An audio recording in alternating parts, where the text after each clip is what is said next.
앞서 준비한 사진은요, 스페이스 X의 지금 발사체 사진을 준비를 했습니다. 스페이스 X가 이제 다다음 달 6월 달에 상장을 준비 중에 있는데 그 규모가 2,600조 원 가량으로 추산이 되고 있죠. 그런데 이 스페이스 X의 상장을 앞두고 국내에서도 관련된 기업들도 급등을 하고 있고요. 국내 증권사들에서도 ETF들을 속속이 좀 출시를 하고 있는 듯한 모습이 나타나고 있습니다. 이에 대해 좀 자세히 한번 알아보시죠. 네, 스페이스 X에 대한 IPO 기대감이 점점 커지고 있는데요. 상장 예상 시기는 올해 6월에 지금 상장을 준비 중에 있고요. 예상 기업 가치는 1조 7,500억 달러로 우리 돈으로 했을 때 2,600조 원 규모로 지금 추산이 되고 있습니다.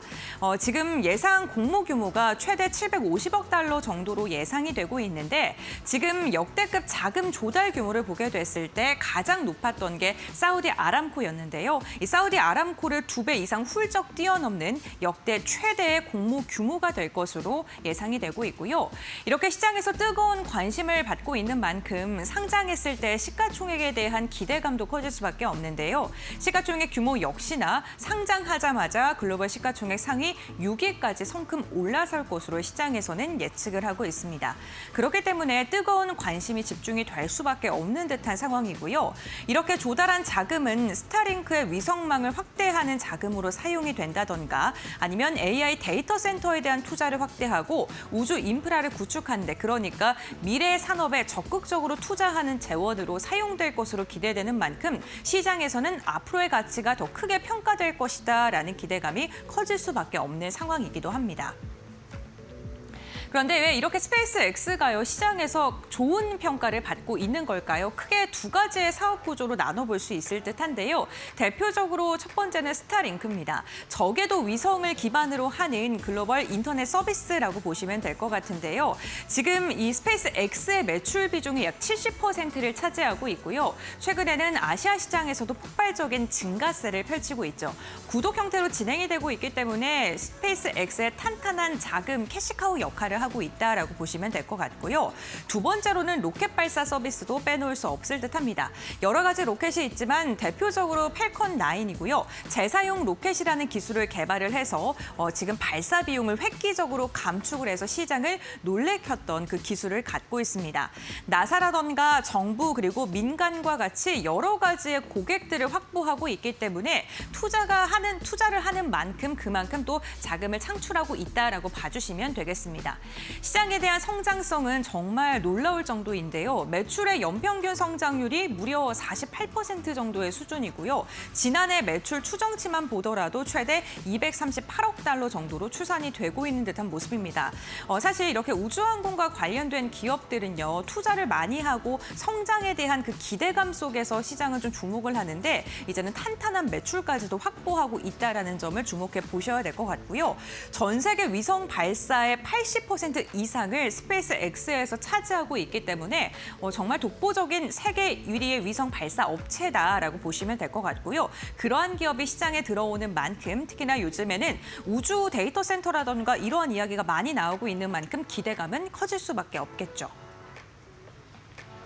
스페이스 X가 지금 한국에 청약될 가능성이 커지고 있는데요. 미래에셋증권이 공보 물량의 확보에 대한 이야기를 하고 있는 듯한 모습입니다. 특히나 개인 투자자의 비중을 최대 30%까지 검토를 하고 있다고 하는데요. 만약에 지금 개인 투자자들의 배정이 된다면 실제로 우리나라에선 처음으로 해외 IPO에 대한 투자를 국내 투자자들이 할 수 있게 되는 거겠죠.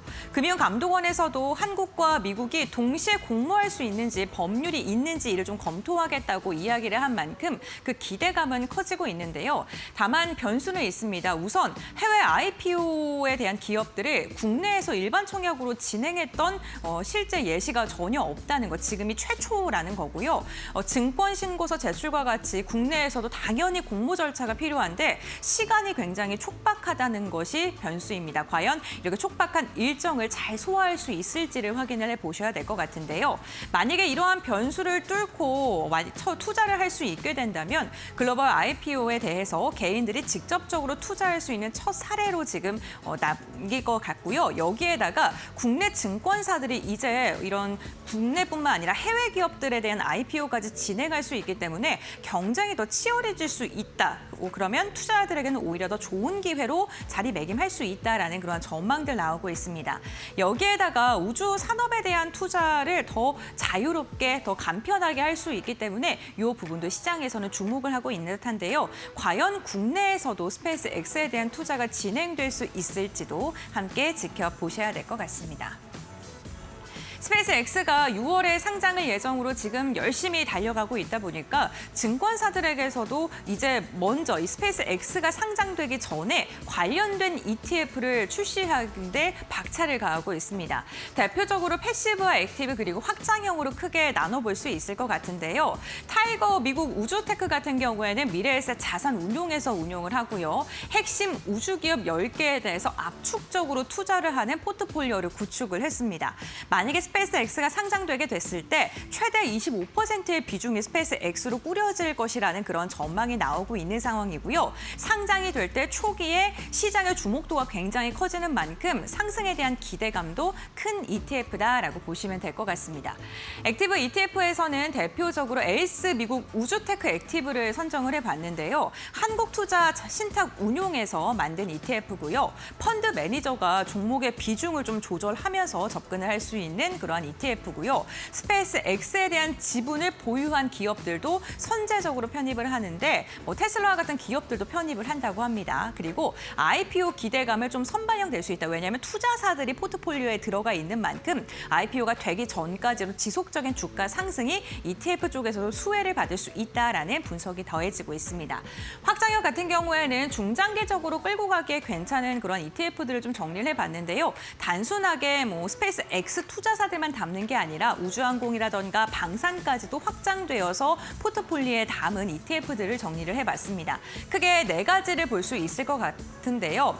SOL 미국 우주항공 탑10 같은 경우에 신한자산운용에서 운영하고 있고 우주 핵심 기업에 대해서 집중적으로 투자하는 거고 코덱스 같은 경우에는 방산 기업들도 함께 좀 묶여서 투자를 한다고 합니다. 여기에다가 원큐 같은 경우에는 UAM과 같이 미래 교통산업까지도 좀 확장돼서 투자를 한다고 하니까 이 부분을 ETF 선정하실 때 좀 체크를 해보시면 좋을 것 같고요. 타임 같은 경우에 타임폴리오에서 지금 만든 액티브 ETF인데 액티브 전략에다가 방산과 우주를 혼합해서 가져가고 있기 때문에 최근에 방산 기업들도 괜찮고 우주도 좀 긍정적이라고 하는데 어떠한 ETF 담아야 될지 고민되시는 분들은 이쪽을 좀 바라봐 주시는 것도 좋을 것 같고요. 최근 1년간의 수익률이 약 58% 정도의 수익률을 달성을 했다고 합니다.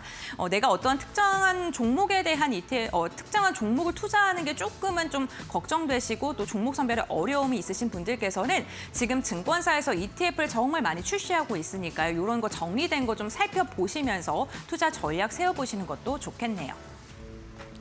여기에다가 증권사들에서도 지금 스페이스 X와 관련된 기업들에 대한 리포트 내놓고 있는데 오늘은 딱 한 기업이 있었습니다. SK증권에서 미래에셋 증권에 대한 리포트를 내놓았고요. 1분기 실적 역대급으로 지금 전망이 되고 있는데 이렇게 좋은 실적, 무려 370%나 늘어날 것으로 지금 전망되는 실적의 이유는 투자에 대한 지분 가치가 올라가서다라고 분석을 했고요. 또 본업도 실적이 좋아지고 있습니다. 거래 대금이 늘어나면서 위탁 매매 수입 자체가 37%나 증가를 했고 시장이 좋지 않았습니까? 트레이딩과 같은 그러한 부분에서도 수익성이 개선이 됐기 때문에 본업 실적도 잘 나올 것이다라고 이야기를 했습니다.